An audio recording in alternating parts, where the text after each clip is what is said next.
बिस्मिल्लाहिर्रहमानिर्रहीम। अस्सलाम वालेकुम। मैं हूं उबैद शाह और आप देख रहे हैं रेड जोन। उम्मीद है ईमान और सेहत की बेहतरीन हालत में होंगे। दोस्तों, गिद्ध मुर्दार गोश्त खाने वाला जानवर है। दुनिया भर में इसकी 23 अक़साम पाई जाती हैं। कुछ गिद्ध शिकारी भी होते हैं, लेकिन वो सेहतमंद जानवर के बजाय बीमार और कमज़ोर जानवर को अपना शिकार बनाते हैं।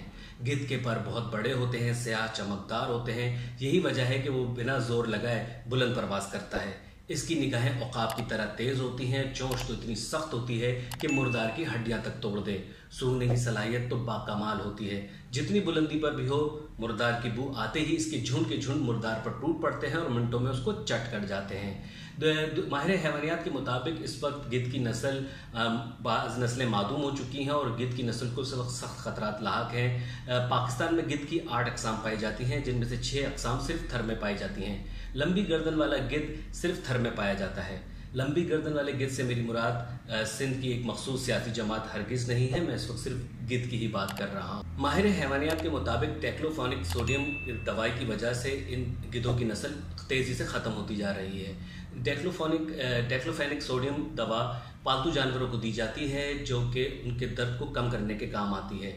जब किसी मर्ज़ में मुब्तला होने के बाद वो जानवर मर जाता है और उसका गोश्त गिद्ध खाता है, तो इस दवाई के असरात की वजह से गिद्ध की किडनी मुतासिर होती है और उसके गुर्दे फेल हो जाते हैं और वो इसी बीमारी में मर जाता है। लेकिन पाकिस्तान में ऐसा नहीं होता। पाकिस्तान में गिद्ध ऐसा पाया जाता है कि अगर वो बीमार हो तो सरकारी खर्चे पर उसका इलाज भी हो जाता है, बल्कि वो बहाना भी करे तो उसको सरकारी खर्चे पर बाहर भेज दिया जाता है, उसका इलाज हो जाता है। गिद्ध को पाकिस्तान में रेड लिस्ट में रखा हुआ है कि इसकी नस्ल बहुत तेज़ी से ख़त्म हो रही है, लेकिन हमारे पास जो गिद्ध मौजूद है उसकी वजह से हम ग्रे लिस्ट में ही हमेशा रहते हैं। इसके साथ ही साथ मैं आपको बताता चलूँ कि गिद्ध देसी बबूल पे अपना दरख्त बनाता है, लेकिन हम जिस गिद्ध की बात कर रहे हैं जो पाकिस्तान में काफ़ी तेज़ी से फल फूल रहा है, वो सदारत, वजारत, अदालत, सफारत, मईशत, दिफा, कर्ज इस्टेब्लिशमेंट में अपने घोंसले बनाता है और काफ़ी ताकतवर होता है।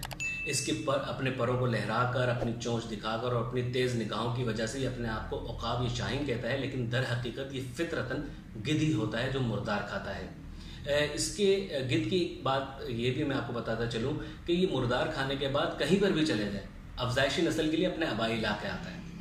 इस गिद्ध की भी यही बात है।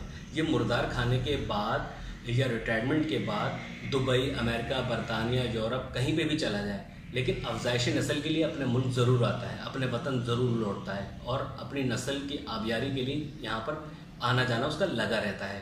कि जानवर मुर्दार तो खाता है, लेकिन है बड़ा साफ़ सुथरा जानवर, अपने आप को बहुत नीट एंड क्लीन रखता है। और पाकिस्तान में पाया जाने वाला जो गिद्ध है वो भी बहुत साफ़ सुथरा है, ब्रांडेड लिबास पहनता है, वो अच्छी गुफ्तगू करता है, साफ़ सुथरा दिखता है, लेकिन फितरतन वो भी गिद्ध ही है। ये गिद्ध 1 हफ्ते तक भूखा रह सकता है, 6 घंटे तक की परवास कर सकता है। हमारा जो गिद्ध है जो पाकिस्तान में काफ़ी तेज़ी से फल फूल रहा है, वो भी एक बयानी को कई सालों तक रटा सकता है। जलसे, जुलूस, धरने, लॉन्ग मार्च जैसी चीज़ों से वो बिल्कुल थकता नहीं है। कई सालों तक, कई महीनों तक वो ये एक्सरसाइज करता है, उसमें थकान बिल्कुल भी नहीं होती।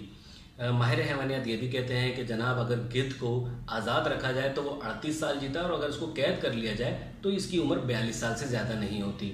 हमारा गिद्ध अगर कैद में चला जाए तो उसकी उम्र भी बढ़ती है और साथ ही साथ अगर गिद्ध कैद से आज़ाद हो जाए तो उसे जंगल का बादशाह भी बना दिया जाता है। गिद्ध के बारे में एक चीज़ ये भी मशहूर है कि गिद्ध जब मुर्दार खाता है तो उसका पेट तो भर जाता है, लेकिन उसकी नीयत नहीं भरती। उसका पेट भर जाता है तो वो भागना शुरू कर देता है और भागते भागते जो खाया है वो उलट देता है। उसके बाद दोबारा मुर्दार की तरफ आता है, दोबारा मुर्दार खाता है। मुर्दार खाने के बाद जब उसका पेट भर जाता है फिर भागना शुरू करता है और जो खाया होता है उसकी उल्टी कर देता है। ये सिलसिला, ये अमल वो मुस्तकिल जारी रखता है। हमारा गिद्ध भी ऐसा ही है, जो मुर्दार को खाता है, भागता है, बाहर मुल्क भाग जाता है या प्ली बार्गेनिंग करके या रिटायरमेंट के नाम पर यहाँ से भाग जाता है, फिर वापस आता है, कुछ लौटा देता है, उसके बाद पाक साफ होकर दोबारा मुर्दार खाने लगता है, फिर भाग जाता है। ये एक्सरसाइज इस मुर्दार की भी है। ये कुदरत का आफाकी कानून है कि हराम खाने वाले या मुर्दार खाने वालों को अल्लाह रब्बुल आलमीन ने सैर होने की जो खुशी, जो नेमत है, उससे महरूम कर रखा है। ये मुर्दार अपने बच्चों का गोश्त खाना, मुल्क की ख़जाने खाना और मुल्क के वसाइल को खाते हैं। रिटायरमेंट के बाद कहते हैं नाम नेहाद खुद साख्ता जलावतनी के नाम पर ये अपने घोंसले अमेरिका, यूरोप, दुबई में और बाज़ जगहों पे तो जजीरे ख़रीद के भी अपने घोंसले बना लेते हैं, लेकिन अपनी ताकत का सरचश्मा वो अपने आबाई इलाके को ही समझते हैं। यही वजह है कि वो जहाँ कहीं पे भी चले जाएं अपने इलाके का कंट्रोल किसी और को देने नहीं देते। ये गिद्ध जो है वो दूसरे गिद्ध की सपोर्ट भी करते हैं। गिद्ध एक झुंड में रहते हैं और एक दूसरे का दिफा भी करते हैं। खाते हुए एक दूसरे को चोंच भी मारते हैं, पंजे भी मारते हैं, खुद ज़्यादा खाने की कोशिश भी करते हैं। लेकिन इसका मतलब ये हरगिज़ नहीं होता कि वो दुश्मनी पे उतर आए। वो एक कम्युनिटी की सूरत में रहते हैं। हमारा गिद्ध भी कम्युनिटी की सूरत में रहता है। एक इदारा दूसरे इदारे को तहफ़्फ़ुज़ फराहम करता है, एक शख्स दूसरे शख्स को तहफ़्फ़ुज़ फराहम करता है, क्योंकि उसे पता होता है कि इसका खाया मुर्दार खाया हुआ का मैं आज दिफा कर रहा हूँ तो कल मेरे मुर्दार खाए हुए का दिफा ये शख्स करेगा।